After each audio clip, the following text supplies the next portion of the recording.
রমজানের যে বাজার, এই বাজারটা আগেই করে রাখেন। রমজান মাসে বেশি বেশি বাজারে যাবেন না, সময় নষ্ট করবেন না, বেশি বেশি কোরআন তেলাওয়াত করবেন। রমজান মাসে কোরআন তেলাওয়াত এজন্য করবেন, কোরআন এই মাসেই নাজিল হয়েছে। অন্তত একটা বার খতম দেওয়ার চেষ্টা করুন, পারা যাবে? আলিফ লাম মিম থেকে একদম মিনাল জিন্নাতি ওয়ান নাস পর্যন্ত প্রত্যেকদিন এক পারা করে পড়েন, 30 দিন 30 পারা হয়ে যাবে, পারা যাবে না? যারা হাফেজে কোরআন আছেন এই মাসে কোরআনটাকে হিফজ করবেন, আরো ভালো করে চর্চা করবেন। যারা আরো বড় স্কলার আছেন কোরআনকে গবেষণা করবেন, কোরআনের দার্স দিবেন, মানুষকে কোরআনের কথা বলবেন। এটা একমাত্র কিতাব, এটা একমাত্র কিতাব যার মধ্যে প্রতিটা বিষয়ের সলিউশন আছে, এবং এটা মানুষের ভিতর ঢুকে গেলে আপনাকে তখন তরবারির জোরে ইসলাম আর কায়েম করতে হবে না। ইসলাম এভাবে কায়েম হয়েও নাই, মানুষের মন পরিবর্তনের মধ্য দিয়ে ইসলাম কায়েম হয়েছে। তো কোরআন মানুষের ভিতরে ঢুকিয়ে দেন, অটোমেটিক দেখবেন সে আল্লাহর পথে চলে আসবে ইনশাআল্লাহ। এটাই মূল কাজ, জ্ঞানতাত্ত্বিক কাজটাই মূল, মানুষকে জ্ঞানী করাটাই মূল কাজ। আমরা বেসিক কাজ করতে চাই না, বড় বড় স্বপ্ন দেখি। বেসিক কাজ দেখবেন 5 ওয়াক্ত নামাজ পড়তে চাই না, যাকাত দিতে চাই না, কোরআন তেলাওয়াত করতে জানি না, বাসায় পর্দা নাই, হালাল রিজিক নাই, কিন্তু বড় বড় কথা বলি। ব্যক্তি জীবন ঠিক করা উচিত আগে, বড় বড় কথা অনেক পরে। এগুলো সময় না, এখন প্রাইমারি লেভেলের কাজ ঠিক নাই, ভিত্তি ঠিক নাই, আপনি বাড়ি বানাবেন কিভাবে? রমজান মাসে কোরআন তেলাওয়াত করেন, বেশি বেশি আল্লাহ জিকির করেন। হিসনুল মুসলিম একটা বই আছে, হিসনুল মুসলিম, বইটা মুখস্থ করে ফেলেন। বইয়ের মধ্যে প্রচুর জিকির দেওয়া আছে, দোয়া দেওয়া আছে, এগুলো করেন। রমজান মাসে আল্লাহ আপনার দোয়া কবুল করবেন ইনশাআল্লাহ। তারাবি নামাজ পড়েন, একসাথে ইফতার করেন, বাজারগুলো আগে করে ফেলেন, বাজারে বেশি সময় দিবেন না। আর স্পেশালি শেষের দশকে মহিলাদের হাতে টাকা পয়সা দিবেন না, যাতে তারা মার্কেট ঘুরে পরিবেশ নষ্ট করে, এই কাজটা করবেন। আপনি বাজারঘাট করে দিবেন। শেষ দশকে দেখা যায় যে আমরা আমাদের টাকা পয়সাগুলো বাসায় ফ্যামিলি থেকে দেই, বা শেষের দশকে সারা মার্কেট ভর্তি, এরা ঘুরে বেড়াচ্ছে মার্কেট, লাইলাতুল কদরের কোনো খবর নাই। ইভেন আমরাও শেষের দশকে দেখবেন মার্কেট আরো বেশি ব্যস্ত হয়ে যায়। এত ব্যস্ত হতে হবে কেন? একটা নতুন জামা দরকার, তো এটা এখন কিনে ফেলেন, এখন ঈদের নিয়েতে একটা জামা কিনে ফেলে রেখে দেন না, সমস্যা কি? শেষ দশকে আল্লাহ রাব্বুল আলামিন বলেছেন একটা রাত আছে, যে রাতে ইবাদত করলে 1000 মাস ইবাদতের নেকি পাওয়া যায়। এই রাতে আপনি যা চাবেন তাই পাচ্ছেন। ওই রাতটা নবী সাল্লাল্লাহু আলাইহি ওয়াসাল্লাম ফিক্স করে দেননি, বলেননি যে 87 হবে, 29 হবে, 23 হবে, কখনো না।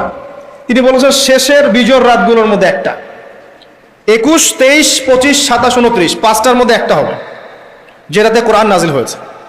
আর এটা আল্লাহ ভালো জানেন কবে হবে, আপনি বলতে পারবেন না। এই জন্য শেষ দশকে যদি ইতিকাফ করতে পারি তাহলে এই রাতটা পাওয়ার সম্ভাবনা বেশি। তো নাও পারি, বাসায় তারাবি পড়ে গিয়ে শেষ রাতে আবার জাগতে হবে, রাত জাগতে হবে আলো জ্বেলে রেখে, উৎসবের উৎসাহে। এভাবেই রাত জাগতে হবে, জাগতে হবে রাত আলো জ্বেলে রেখে, উৎসবের উৎসাহে। আল্লাহ পাক আমাদেরকে বোঝার তৌফিক দান করুন।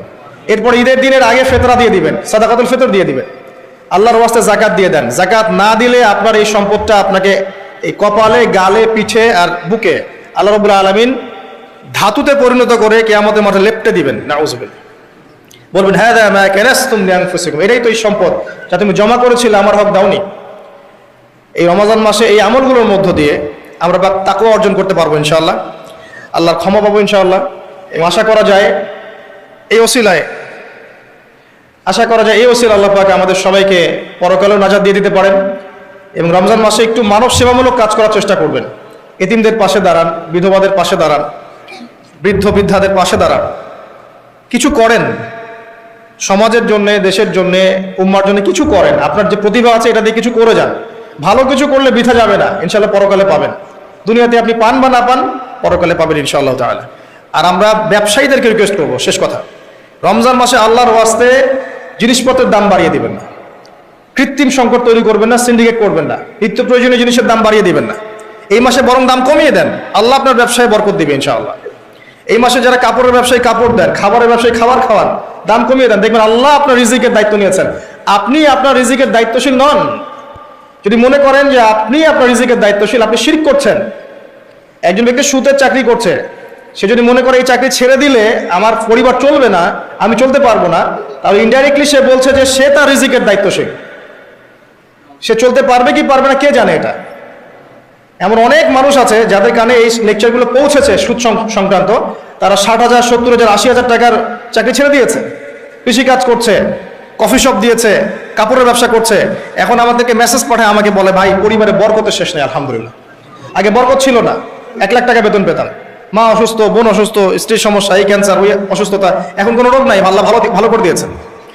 তো আল্লাহ পাক বারাকা দিবেন, হালালে থাকেন আল্লাহর ওয়াস্তে, হারামে যায় না। বেসিক কিছু কাজ করেন, পড়াশোনা করেন, কোরআন তেলাওয়াত করেন, কোরআনটা বোঝার চেষ্টা করেন, নবী সাল্লাল্লাহু আলাইহি ওয়াসাল্লামের সুন্নাহ মতো চলার চেষ্টা করেন, পরিবারের আদর্শটা ঠিক করার চেষ্টা করেন, হালাল খান, মানুষকে ইসলামের দাওয়াত দেন, অমুসলিমদেরকে ইসলামের সৌন্দর্য ফুটিয়ে তোলেন, যাতে করে তারা এই সৌন্দর্য দেখে ইসলামের দিকে আসতে পারে। এবং কারোর প্রতি জুলুম করবেন না, অত্যাচার করবেন না, নির্যাতন করবেন না, এবং আত্মহংকারে ভুগবেন না যে আমরাই শ্রেষ্ঠ, সবাই বাতিল, এমনটা মনে করবেন না। মুসলিমদেরকে এক মনে করেন, সবাইকে সাথে নিয়ে ইসলামের সৌন্দর্য দিয়ে কোরআন এবং সুন্নাহর সমাজ গঠন করার চেষ্টা করেন।